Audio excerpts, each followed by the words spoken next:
I'm Andy Crouch, inviting you to download and listen to the new Beer Edge podcast, a source for news, information, and insight regarding the brewing industry and the impacts of the COVID-19 pandemic. The show, co-hosted by John Hall and I, talks with key players on the front lines of the beer business to give you insights and advice on how to navigate these uncharted waters. The Beer Edge podcast is available on all major platforms, or you can visit us at beeredge.com/podcasts. Thanks for your support.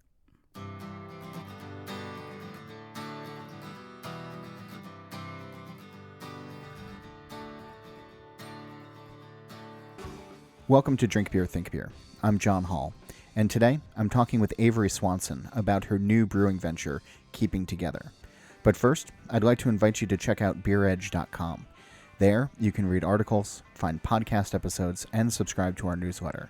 It's all there online, and you can also please check out our social media pages at The Beer Edge.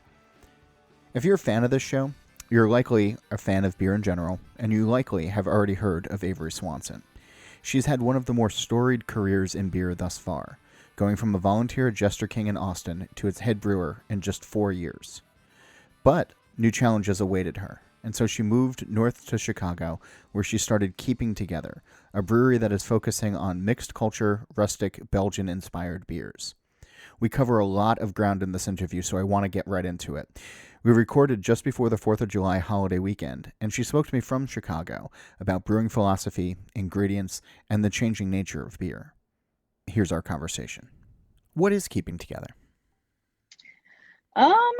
Keeping Together is, I've described it before as a beer making and business experiment, but it's, I think at this point, a little bit more than an experiment. I'm fully committed to this endeavor.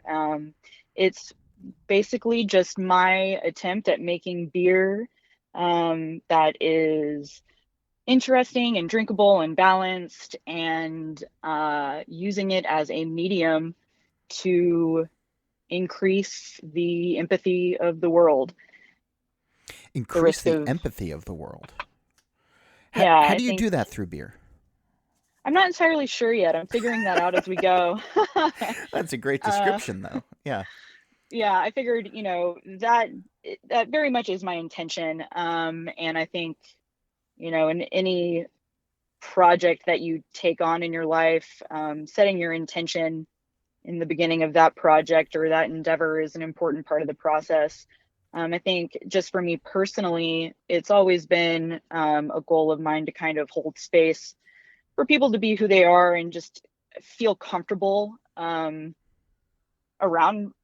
me. Honestly, I think that I've experienced so many social interactions where people are maybe not like obviously uncomfortable, but we all have our own social quirks and eccentricities, and I would so much rather just be an open person who in any social interaction that I might have with somebody, that they feel comfortable and they feel safe and that they feel like they can be who they really are while they're with me. So in putting together kind of my business plan and my thoughts for this brand, I wanted the brand to be an extension of that.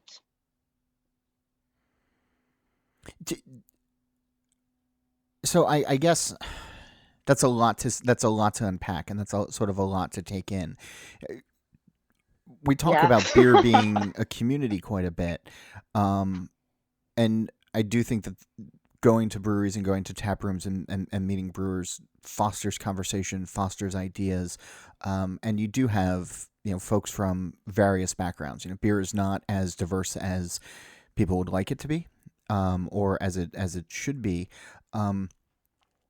But you used sort of a word uncomfortable, or you did use the word uncomfortable a minute ago, if I recall correctly, and qualify that. Do you think people have been treating you different because of your position as a brewer, or? No, not necessarily. I think, more generally, we're all very different people in the world. Every single human being is completely and totally unique. We all have our own memories and experiences and, personal histories. And I don't know, I think my experiences traveling for beer and going to beer festivals and meeting people from different cultures and different walks of life and things like that, it's always been very fascinating to me to watch people interact with one another. And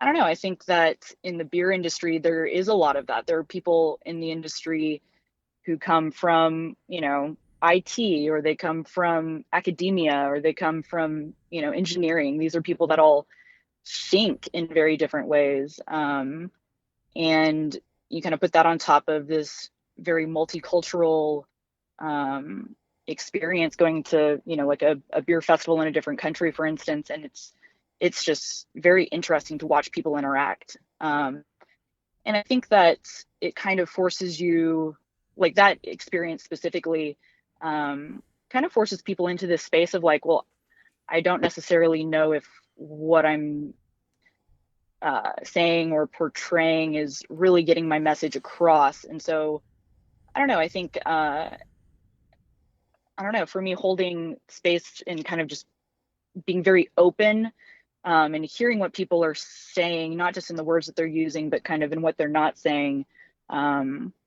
is part of that.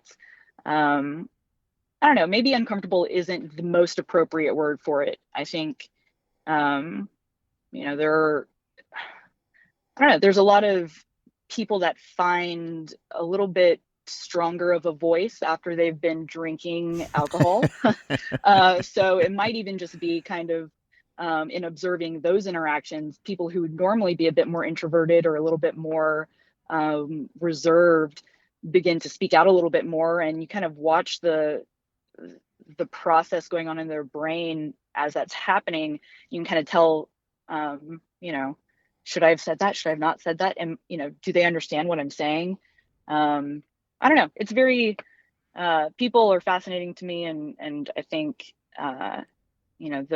the safer space that I can hold for folks, I don't know, the more you can learn. So.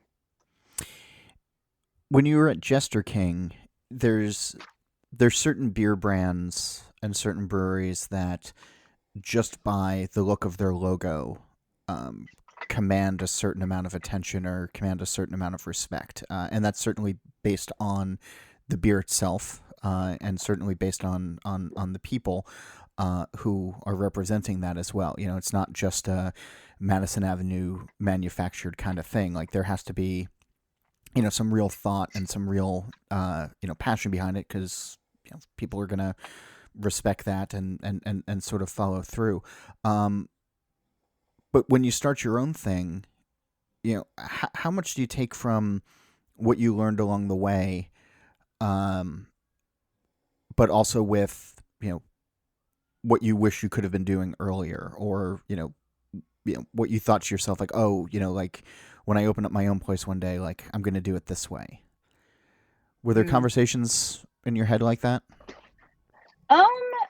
That's a great question. I feel like there was, first of all, my experience at Jester King was one of the most amazing and frankly, most formative experiences of my life. I am very grateful to have had the opportunity to work there with all of the incredibly creative people that I did work with.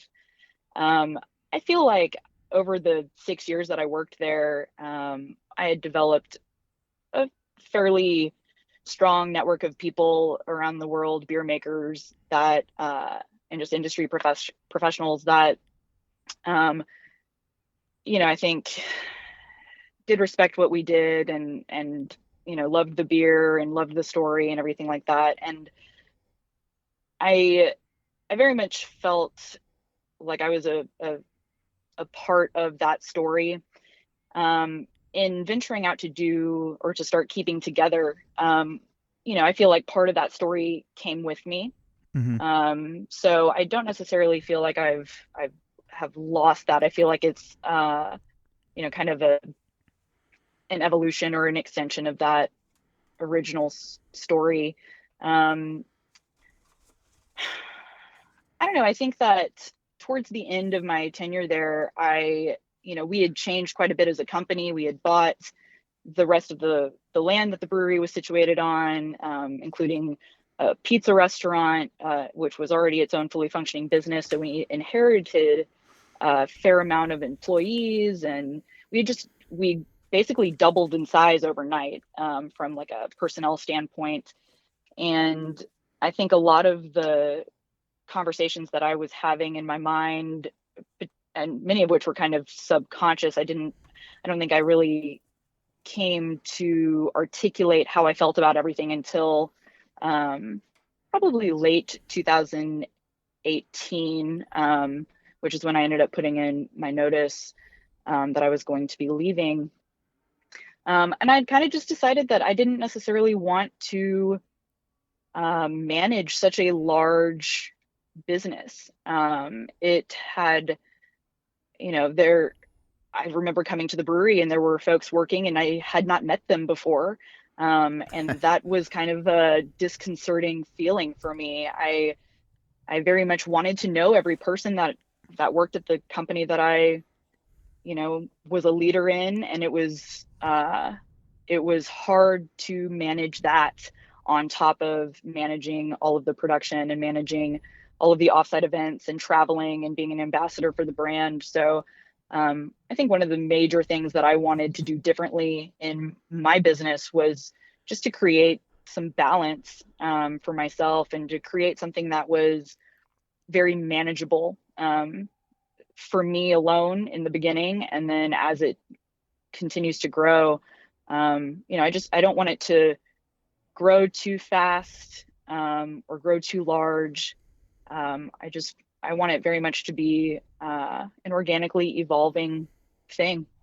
It's such an interesting take, because I've had this conversation with only a handful of breweries, because the American ideal or the American dream is, how big can we get, or how successful can we be based on volume or dollars, or anything like that. And a standard question, and I ask this all the time of brewers, is well, how many barrels did you do last year? Like, that's some sort of measure of success. But to sort of pull back and to have a desire to be small, both in personnel, I guess, and also in barrelage and in size, it sounds like that gives you a better sense of peace as a brewer. Yeah, I would say so. But I've it's got so nothing but counterintuitive to, like, I guess what so many other people think of, like, as as the beer success. industry. Yeah. Yeah. I agree with you. I have nothing but respect, extreme respect for breweries that are making large volumes of beer and that have, extensive personnel. Like, I think that that's amazing. If you can manage a business like that well, that is absolutely something to be proud of, and something that people should be impressed by and respect.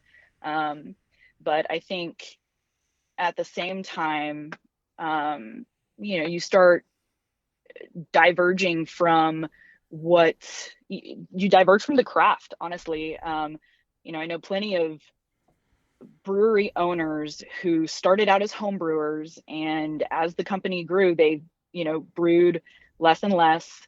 And, 5 years in, they haven't picked up a mash paddle in, years. So I don't know. I think for me, the brewing itself was something that I really loved. I didn't start working at a brewery because I thought that it would allow me to travel. I started working at a brewery because I wanted to brew beer commercially. So I don't know, for me, I wanted to get back to that. I also, I wanted everything that I made to have my hands on it. And I certainly had that at Jester King for a long time. But as I took more and more on, naturally I couldn't Sure. do everything as well as I wanted to. And so I had to start, kind of letting some things go, or relinquishing my control over certain things, which is fine. But, and I'm grateful for that experience also. But I don't know, I wanted to have my hands back on the thing that I was actually making. Yeah. So let's talk about the beer then, because so what do you have your hands on these days? What are you making? Saison. Basically just Saison. I really love the style. I think it is an extremely versatile and approachable style. I think, over the last few years, the industry has seen a fair amount of like category crossover. People who would go out and say, I am just a wine drinker, I don't drink beer, or I only drink cocktails, I don't drink wine. I think younger people are kind of becoming a bit more experimental.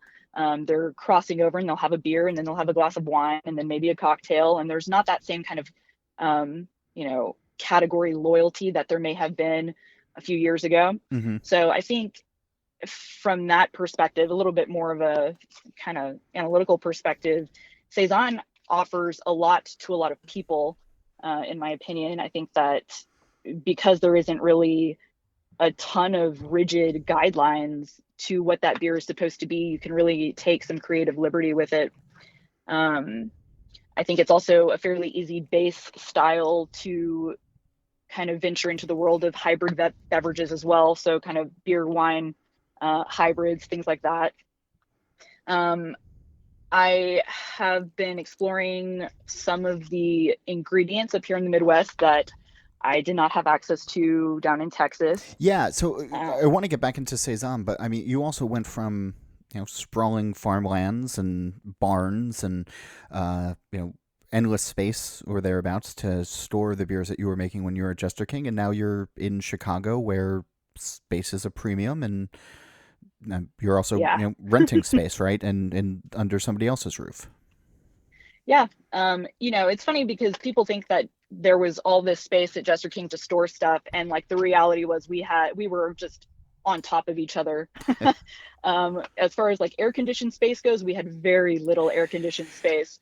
So we definitely had our own challenges with that there. But that being said, and I'm sorry, I meant more of like the expanse of the land and all totally. of that. No, the brewery itself. When I visited a couple years ago, was very surprised at the footprints. And, it's a small building. I don't know. I mean, I feel like I don't know where this quote comes from, but I've heard that constraint breeds creativity, right?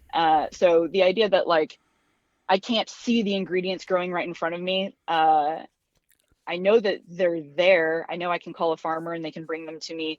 I have to do a little bit more work to find the ingredients that I'm curious to use here.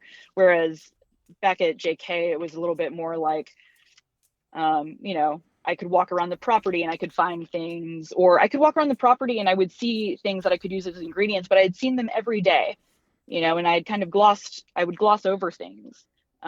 Whereas here, there's definitely an element of like, okay, what can I use in order to make the beer that I want to make?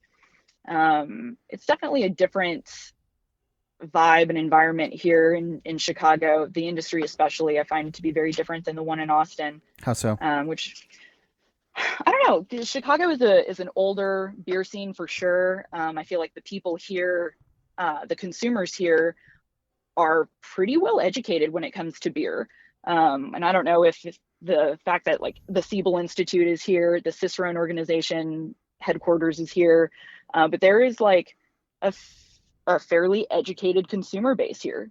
People know what they like, they know what they don't like. Everybody has opinions. And it's for me, it's a level of feedback that I wasn't necessarily used to getting in Austin. In Austin, it's a little bit, the scene felt so much younger, and Austin just generally has this kind of Neverland feel about it. It's a fairly young city, college city. And it just, I don't know, the beer consumers there were just kind of like, oh, that sounds cool, I like it. There wasn't a ton of, I felt a ton of critical analysis about the things that we were making. So I do appreciate that about the scene here. Do you actually appreciate it, or are you like seething honestly, inside? I do. Okay. Honestly, I really do, because I mean, as a master Cicerone, and take that as you will, I I've done a lot of training on my own palate. I have fairly strong ideas about what makes a beer high quality. And I try to actively question the beliefs that I have about things, especially when it comes to beer, but everything.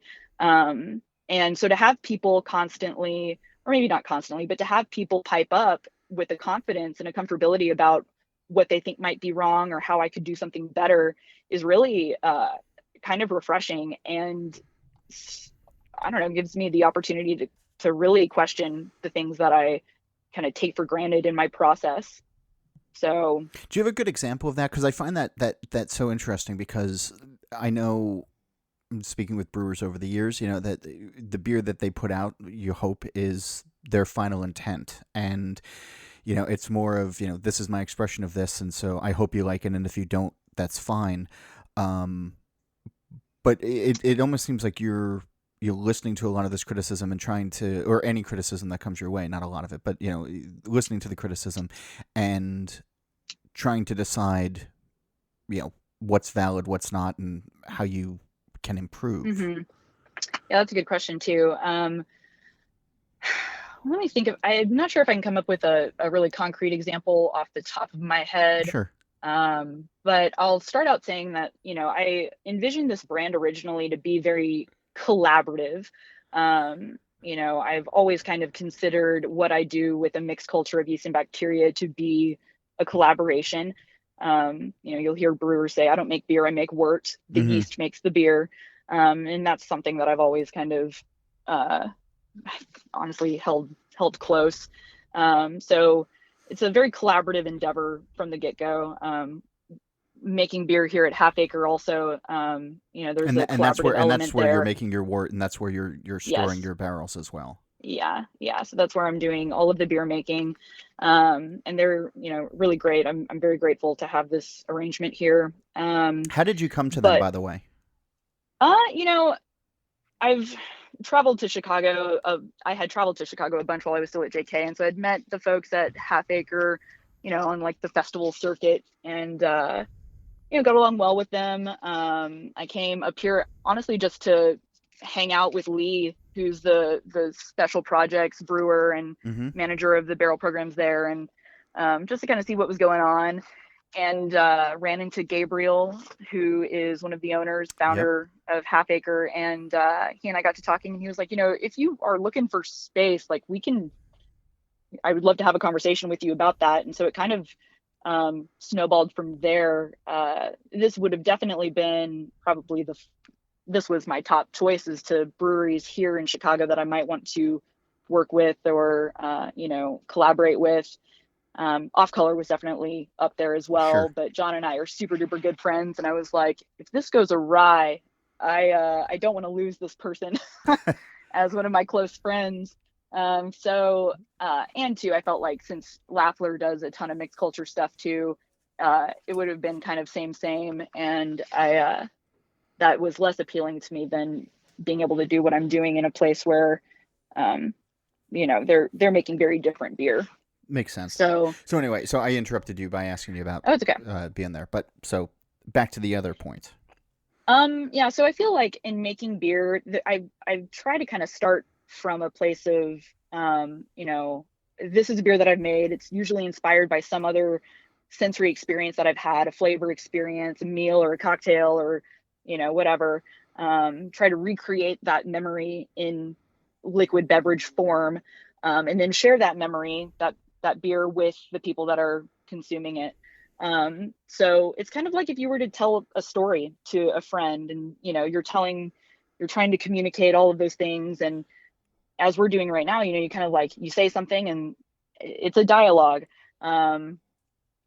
If I mention a certain sensory element that has had a really deep impact on me, and the person I'm talking to has also had a deep impact with that flavor or that sensory experience, I love to hear what their experience was. If there's overlap, that's awesome. If there's like something totally,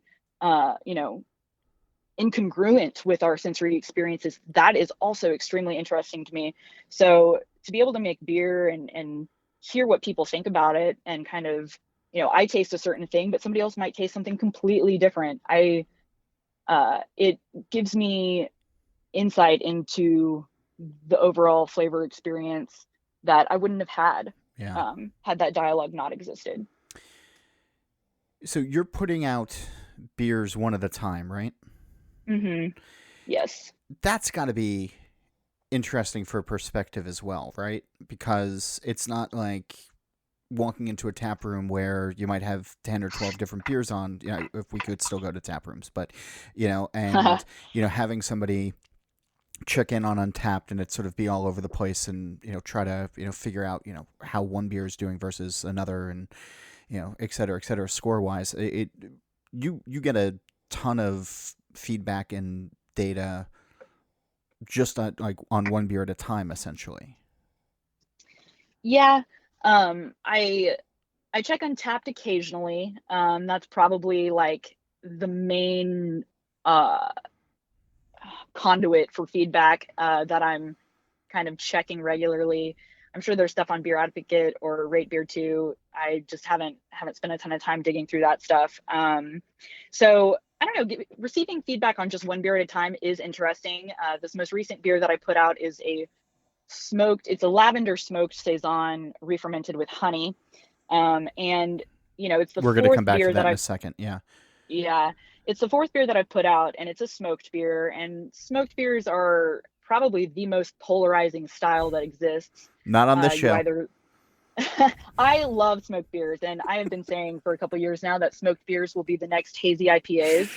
So when that happens, you know who to credit. But well, I mean the podcast This Week in Rausch Beer is really I think driving the national conversation at this point. But that's all right, we'll all come back right. to that Well, later on. that's fair. Yes. I haven't put a ton of work into spreading the gospel of smoked beers, so I'm being a bit more subversive with it, I guess. But yeah, I don't know. I put out this beer and I was like, I know that this is not going to be anybody's favorite beer.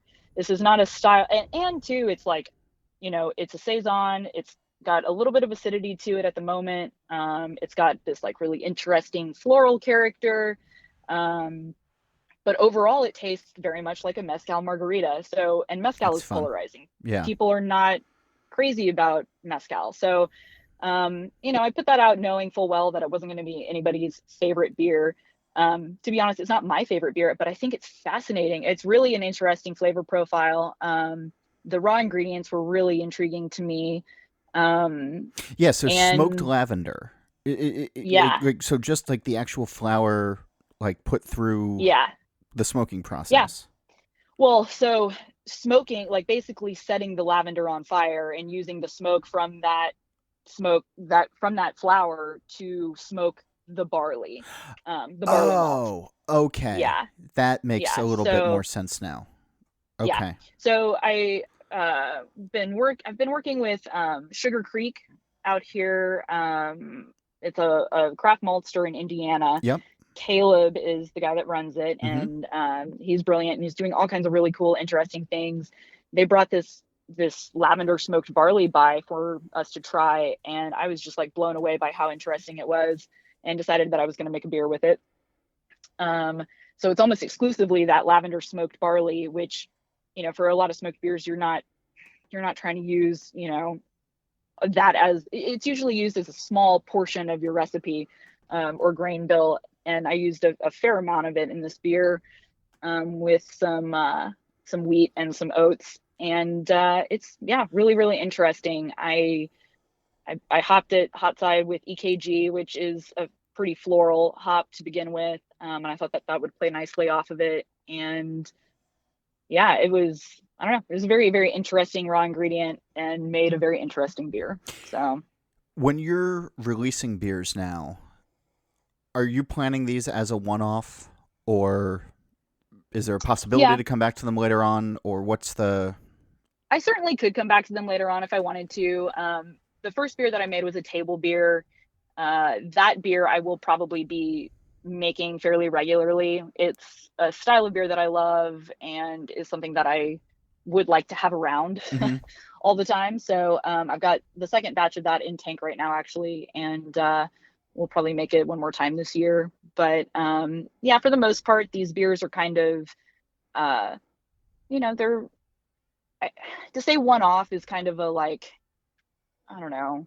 I don't want to give the impression that it's like, oh, this is the only time you'll ever get to try it. You better, make sure you get a bottle. Right. It's kind of just like a fleeting moment or a fleeting glimpse. And, you don't have to try all of them. Obviously, there's not a ton to go around, but yeah, I don't know. I don't really have the desire to do the same thing over and over again. Yeah. And So what about aging them? Are you more of the mindset of these are things to drink as soon mm, as release, or are you looking to lay some down? at this point, I think that they're perfectly fine to, I mean, I would suggest drinking them fresh. Hmm. I think that they will, it's hard to say how they'll develop with time. Given that it is mixed culture and they're bottle conditioned, they will continue to develop a bit if you are cellaring them properly. Um, but overall, I would make the argument that most people are probably not cellaring things appropriately, Probably. myself included. I, through this quarantine, have gone through many bottles of beer. My partner and I are both beer people and have accumulated our fair share of bottles over the years. I And imagine, yeah. going through some of these things during this time and being like, okay, well, we should open that. Why not?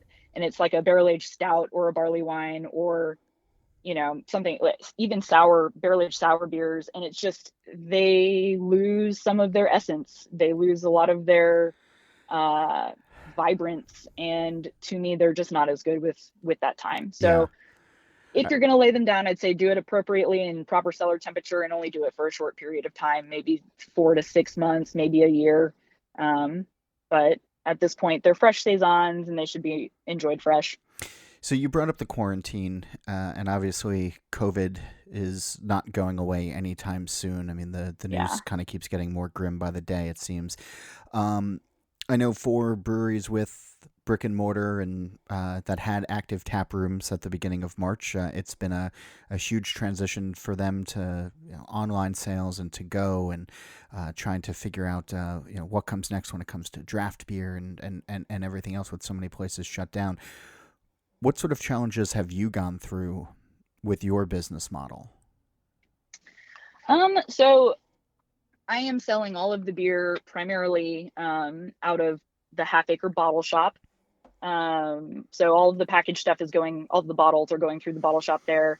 Um, the draft, I had packaged a fair amount of draft for all of the beers, and I haven't really changed the amount that I mean, everything is fairly small batch. I'm doing between 7 and 15 barrels of beer at a time, Mm-hmm. and packaging about 50% draft, somewhere between 40 and 60% draft package split, depending on the beer. And so I will say that like not being able to pour draft has been unfortunate, and it really sucks.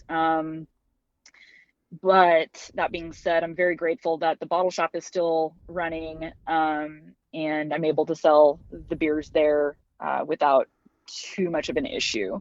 Um, Chicago, the people here in Chicago are fairly thirsty, which is That's fantastic. good. And Half Acre has just done such a great job of trying to adapt and respond to what customers need and be safe and healthy for them and for the employees at Half Acre. So, I've just kind of continued to work through the framework there. But yeah, I would say the biggest challenge has been not being able to serve draft and not being able to really engage with people face to face in the tap room. Especially because Um, you're still a young business. oh yeah, And so like yeah. that So FaceTime is incredibly important. yeah, yeah. So I've been doing a fair amount of like online live stream type things over the last couple of months. Um, I feel like that first month nobody was doing it. It kind of like took a month for that to really ramp up, and then there was a ton of that going on, and it's fizzled out a little bit over the last month and a half because people are just over it. They're sick of being stuck in their homes and doing all this online stuff. But I don't think that the online thing is going to go away anytime soon. I think if that is the only way in which to engage your consumers, I think that it's silly not to take that opportunity to engage. So I'm not taking like every opportunity to do that, because I don't know, this time has just been emotionally draining for everybody, and finding some balance there is important. But I've been very grateful to be able to still engage with folks in a virtual way, even if I can't sit down and share a beer and listen to what people think in person. Because, though, the beer experience, especially when talking with brewers, is sort of this, at the bar or over beers itself. Have you found that your messaging has changed, or your approach to education, or your approach to even trying to sell your own beer has changed in the last couple of months? I would say yes. I originally wanted to be approaching this project with a bit more of and I don't know, I love the idea of beer as art, and I wanted to figure out a way to incorporate more art into the beer drinking experience. And a lot of that was, or a lot of my ideas for that revolved around in-person type of events. So I will say that obviously that has not happened. So just from like a purely verbal standpoint, I would say that I'm still saying the things about the beers that I would have been saying otherwise. Mm-hmm. I'm probably putting a bit more effort into into describing the beers a little bit more precisely, just so people are a bit more aware of what they're getting. Because you can't really try it before you buy it, and especially like in the instance of the smoked beer, I don't want you to spend $18 on a bottle and then just absolutely hate it. So trying to talk about what it is, but manage expectations in advance. Right, exactly. So I'm putting effort into that, but at the same time, I don't want to like influence somebody's flavor experience and skew that dialogue. So there is kind of, I'm trying to find a balance there, but putting one beer out every month or whatever, it doesn't lend itself to a ton of, I can't like change that process really quickly. So it takes a little while to kind of adapt and adjust the approach. Everybody, it does seem, has a little bit more free time on their hands these days. Just by nature of either not commuting or staying in indoors a lot more. Early on, there were some beer educators who were imploring folks in the beer industry, saying, take this time to relearn something, or follow a passion for the first time, or try to expand your own sort of personal education. Are there things that are interesting to you these days, that is a path that you'd like to walk down and kind of see where it takes you? I mean, I've been reading a lot about wine and drinking a lot of wine. Okay. So I'll say that that's something that I've always felt like is fairly adjacent. I mean, it's obviously adjacent to the beer industry, Yeah. And especially the types of beers that I'm interested in making and consuming. So there's been a fair amount of that, but I'd say too that especially within the last month, there's definitely been a lot more focus for me personally, and I think for our country on, kind of becoming more aware of our social situation. The systemic racism that exists in this country has consumed our society, and it's I don't know, I think it's really an amazing thing that this movement is forcing people to question what they think they know about racism and about themselves and about our society. So I would say that a large part of my brain has been allocated to learning and reading and listening to that conversation. Where do you think the beer industry should be right now, as we're having these conversations?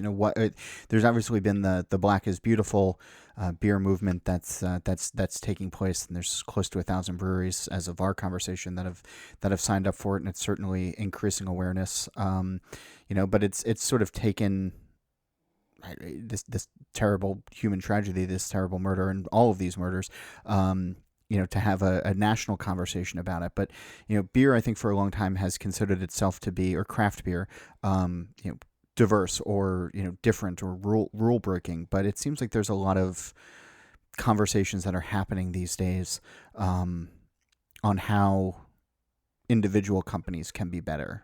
And then how that can sort of translate out to a consumer base, a fan base. And it sounds like you're sort of thinking yourself on, how your own company can affect change. Yeah, I'll say that for myself and for Keeping Together, the message of keeping together was something that I had put together before the pandemic. It was, it was, the name was a long time in the making, and I wanted the name to be something that people needed to hear. I wanted it to be, kind of an imperative mantra. And it's been kind of crazy to wrap my mind around the fact that I'd come up with that name, and within 6 months, the world was brought to its knees by a pandemic, and the word together was literally everywhere. It reinforces to me that I'm on the right path personally with the messaging that I want to put out in the world. Mm-hmm. But that being said, I have struggled personally with trying to figure out how to be really effective in the messaging, how to be an effective leader in the industry during a time where people are really scared. And, I don't have answers, and I've never wanted to claim that I have answers. I have a lot of questions. And I think that good leaders ask people questions and allow people to come to the answers on their own. Mm-hmm. So that's always kind of been my approach or my leadership style. And I've struggled with figuring out how to apply that approach to my business. But that being said, I think that I think everybody is struggling a bit with how to be leaders for their companies, for their employees, for the industry, and for the world. I think that the beer industry overall, there have been conversations about inclusivity and diversity, and how to reach out to people of color and minority groups that how do we get more people in the industry? But I think that recent events have resulted in those conversations being a little bit more, certainly being more frequent, more focused. There's a greater sense of urgency about it. Like, we can't, the longer we wait to implement changes like this, the more people will die. And it's not, it's, at some point you have to draw the line in the sand and say, this is, it's too much. We have to make changes now. So I think, I don't know, I think that we're at a place in the industry where if you're not having those conversations, you should be. Averie, thanks so much for sitting down and talking with me this afternoon. I really Yeah, appreciate John, it it. was my pleasure. I appreciate you having me. This is great. That's Averie Swanson of Keeping Together, online at keepingtogether.com. My thanks to her for coming on the show. And now, like you, I'm in search of some lavender smoked malt beer because, well, smoked beer. If you like discussion on smoked beer, make sure you tune in to Steal This Beer every Monday. That style seems to be coming up a lot lately in our conversation. And I'd also invite you to check out the BYO Nano podcast, where new episodes of that are released on the 15th of every month. And, of course, there's the Beer Edge podcast, hosted by Andy Crouch. Give a listen to find out how brewers are dealing with the interesting and challenging times that we're currently in the middle of. And please check out beeredge.com for articles, podcast episode pages, and to subscribe to the newsletter. Nate Schweber did the music, Jeff Quinn designed the logo, and I'm John Hall. New episodes of this show are released every Wednesday, and that's when I'll be back to drink beer and to think beer, and I hope you'll join me.